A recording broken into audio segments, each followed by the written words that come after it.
എല്ലാ കൂട്ടുകാർക്കും ഇന്നത്തെ പുതിയ വീഡിയോയിലേക്ക് സ്വാഗതം. ഇന്ന് നമ്മൾ ചിക്കൻ കുറുമ ഉണ്ടാക്കുന്നത്. ഒരു കുക്കർ അടുപ്പത്ത് വെച്ച് അതിലേക്ക് ഓയിൽ ഒഴിക്കുക.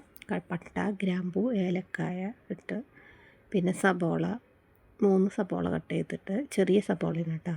എന്നിട്ട് വാട്ടുക. നന്നായിട്ട് വഴറ്റിയതിന് ശേഷം അതിലേക്ക് ഇഞ്ചിയും വെളുത്തുള്ളിയും കൂടിയുള്ള പേസ്റ്റ് മിക്സിയിലടിച്ചത് അത് ചതച്ചതായാലും മതി. എന്നിട്ട് അതും തക്കാളി ഇട്ട് മൂടിയിട്ട് നന്നായിട്ട് വഴറ്റിയെടുക്കുക. വഴറ്റിയതിന് ശേഷം നമുക്കതിൽ 2-3 എരിവിനനുസരിച്ചിട്ട് കേട്ടോ, നമ്മൾ എരിവിനനുസരിച്ച് പച്ചമുളക് ഇടുക. ചിക്കൻ ഇട്ട് അതിലേക്ക് ക്യാരറ്റ്, ഉരുളക്കിഴങ്ങ്, കുരുമുളകിൻ്റെ പൊടി ഇട്ട് വഴറ്റുക.